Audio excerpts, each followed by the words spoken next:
Bonjour mes petits, je vais vous raconter le conte du prince charmant. Le prince charmant, qui préfère les plaisirs aux responsabilités, éloigne son gouverneur attentionné. Charmant part à la chasse et suit une biche, et se perd dans la forêt. Puis il trouve un château et rencontre une princesse, vraie gloire. Ils sont deux prétendants à vouloir la marier, Charmant et Absolu. Ils doivent revenir dans 3 ans et le meilleur de deux épousera la princesse. Mais en partant, il trouve un second château, encore plus beau que le premier. Vraie gloire est là, encore plus belle. Lorsqu'ils reviendront, c'est dans ce château qu'elle les attendra. Charmant fait revenir son gouverneur qui l'instruit sur le « comment devenir meilleur », en commençant par l'éducation de son peuple.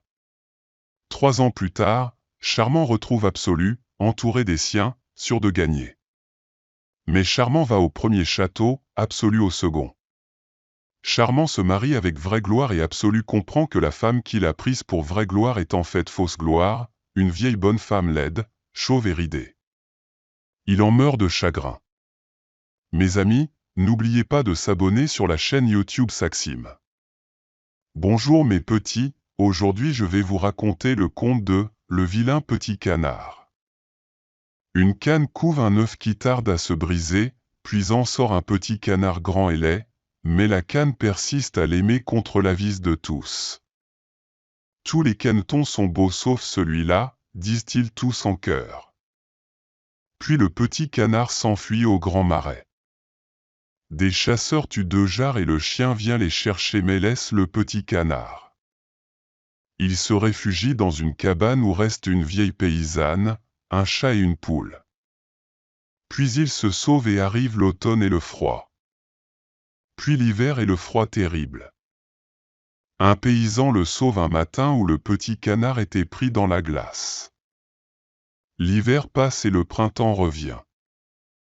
Le petit canard rencontre 3 cygnes qui ne le repoussent pas, à sa surprise.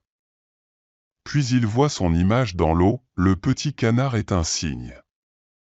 Mes amis, n'oubliez pas de s'abonner sur la chaîne YouTube.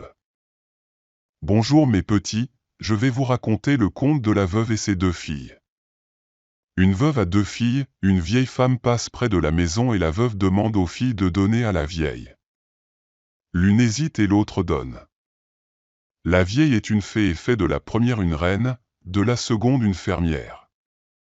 La reine est heureuse dans les premiers temps mais se retrouve seule à la cour et s'ennuie.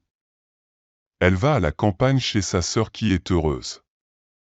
La fée revient et explique que le don de reine n'était pas une récompense mais une punition pour avoir donné à contre-cœur. Mes amis, n'oubliez pas de s'abonner sur la chaîne YouTube Saxime.